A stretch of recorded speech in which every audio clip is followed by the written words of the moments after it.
සුබ දවසක් වේවා ඔබ සියලු දෙනාට.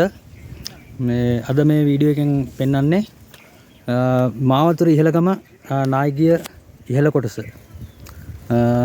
මෙන්න යාළුවනේ මෙතනින් තමයි මේ පටන් ගන්න සිද්ධ වෙලා තියෙන්නේ මේ නායෑමේ. එතන ඉහළ කඳු කඩාගෙන ඇවිල්ලා තියෙන කොටස. අඩි 10 15ක විතර බලක් වගේ හැරිලා තමයි පල්ලෙහාට ගිහින් තියෙන්නේ. තව කොටස් කිහිපයක් මෙතන ගැලවිලා පාත් වෙලා තිනවා.